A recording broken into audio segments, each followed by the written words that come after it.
Welcome back to KCPH TV. मैं आपके साथ सरेश और हम सीख रहे हैं कि कैसे हम वीक फेथ से स्ट्रॉन्ग फेथ में शिफ्ट हो सकते हैं। और क्या ये पॉसिबिलिटी है? यस, डेफिनेटली ये पॉसिबिलिटी है।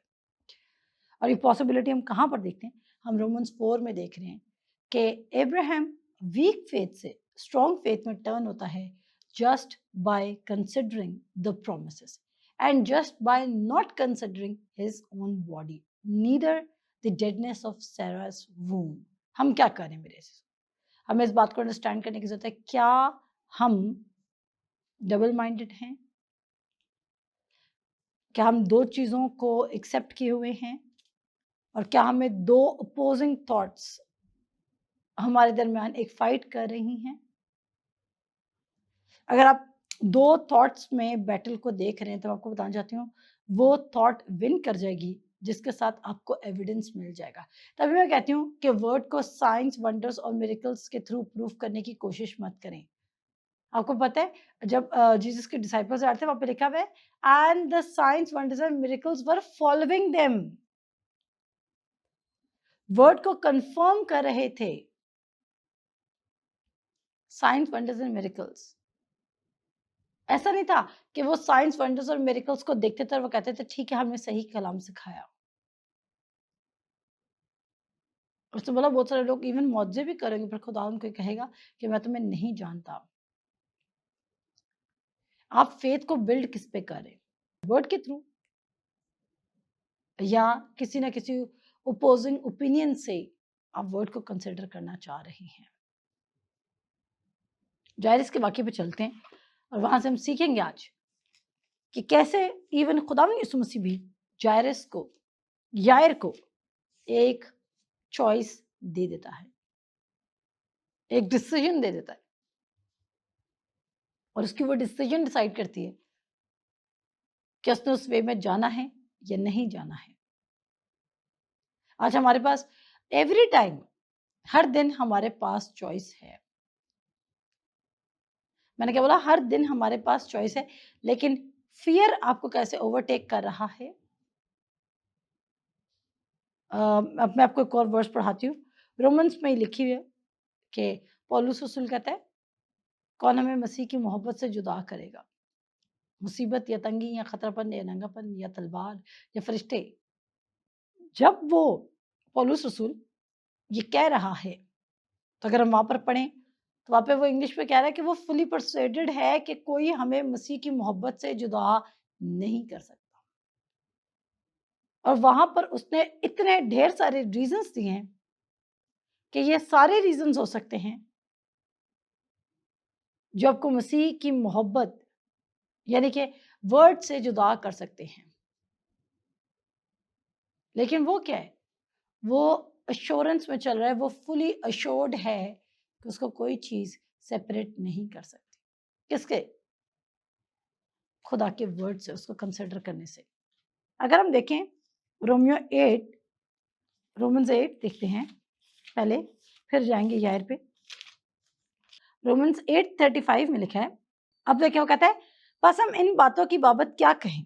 अगर खुदा हमारी तरफ है तो कौन हमारा मुखालिफ है? फर्स्ट वो कह रहा है कि जब खुदा हमारे साथ है तो कोई हमारे अगेंस्ट कैसे हो सकता है, क्योंकि उसको पता है कि खुदा अल्टीमेट पावर है। उसके बाद कहता है जिसने अपने बेटे ही को दरेक ना किया बल्कि हम सब की खातिर उसे हवाले कर दिया और वो उसके साथ और सब चीजें भी हमें किस तरह ना बख्शेगा। ये क्या प्रॉमिस है कि जब उसने बेटा दे दिया तो वो और चीजें हमसे दरेक क्यों करेगा। नंबर 1, आपके माइंड में क्लैरिटी होनी चाहिए कि खुदा तो बिल्कुल नहीं है मेरी बरकत को, मेरी हीलिंग को रोके हुए। नंबर 3, खुदा की बरगजीदों पर कौन नालिश करेगा? खुदा वो है जो उनको रास पास ठहराता है। कौन है जो मुजरिम ठहराएगा? मसीह यीशु वो है जो मर गया बल्कि मुर्दों में से जी उठा है और खुदा की दाहिनी तरफ है और हमारी शिफात भी करता है। फिर कहता है कौन हमको मसीह की मोहब्बत से जुदा करेगा? और अगर आप इसको ये ले लें, कौन आपको डबल माइंडेड कर सकता है?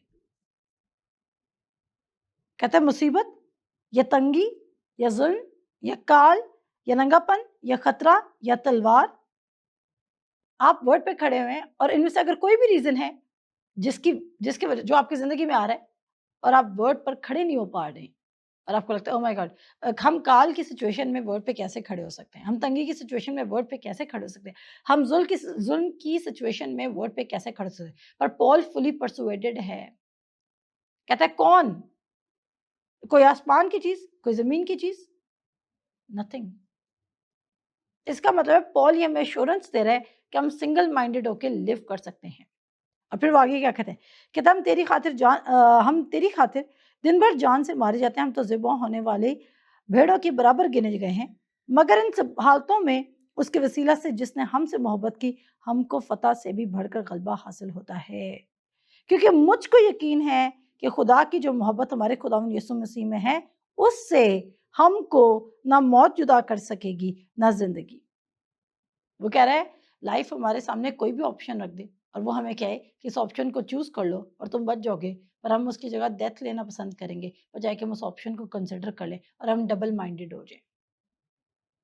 और अगर आप ये रेफरेंस देखें तो ये रोमन्स 8 की एक्सटेंशन है। किसकी एक्सटेंशन है? रोमन्स 8 की। और रोमन्स 8 में वो कह रहा है to be carnally minded is death. अब अगर आप पढ़ें ये रखें 7 आयत में क्या लिखे है? कहता है क्योंकि जो जिस्मानी है वो जिस्मानी बातों के ख्यालात में रहते हैं, लेकिन जो रूहानी है वो रूहानी बातों के ख्यालात में रहते हैं। और जिस्मानी नीयत मौत है मगर रूहानी नीयत ज़िंदगी और इत्मीनान है। कहता है इसलिए कि जिस्मानी नीयत खुदा की दुश्मनी है, क्योंकि ना खुदा की शरीयत के ताबे है, ना हो सकते, और जो जिस्मानी है वो खुदा को खुश नहीं कर सकते। कहता है लेकिन तुम जिस्मानी नहीं, कहता है बल्कि तुम रूहानी हो। इसका मतलब है अब देखिए हमारे पास बदन तो प्रेजेंट है और नेचुरल माइंड भी प्रेजेंट है, बट उसके साथ हमारे पास स्पिरिचुअल माइंड भी प्रेजेंट है और हम उस स्पिरिचुअल माइंड के थ्रू स्पिरिचुअली लिव कर सकते हैं। और स्पिरिचुअली लिव करने का मतलब है God kind of life, word of God पर बेस करके लाइफ को लिव कर सकते हैं और हम रिजल्ट्स देख सकते हैं। पॉल हमें क्या कह रहा है, आप इसको इस तरह कंसिडर कर लें, बिकॉज हम अक्सर ये बात ये पढ़ते हैं, हम इस वाले रेफरेंस को सिर्फ परसिक्यूशन से लिंक कर लेते हैं कि कौन हमें मसीह की मोहब्बत से जुदा करेगा। इसका मतलब हम ये भी ले सकते हैं कि जब हमने एक दफ़ा कॉन्फिडेंस रख लिया कि खुदा के पास बेस्ट प्लान्स हैं और खुदा के पास जो हमारे लिए है उससे ज़्यादा बेस्ट कोई भी चीज़ नहीं हो सकती, तो फिर कौन हमें उससे सेपरेट कर सकता है? वो कहता है क्योंकि मुझको यकीन है कि खुदा की मोहब्बत जो हमारे खुदा यीशु मसीह में है, उससे हमको ना मौत जुदा करेगी, ना ज़िंदगी, ना फरिश्ते, ना हुकूमतें, ना हाल की, ना इस्तकबाल की चीज़ें, ना कुदरत, ना बुलंदी, ना पस्ती, ना कोई और मखलूक। इसका मतलब है कि वो वर्ड के थ्रू खुदा के लफ्ज़ से परसुएडेड है। और कितना परसुएडेड है?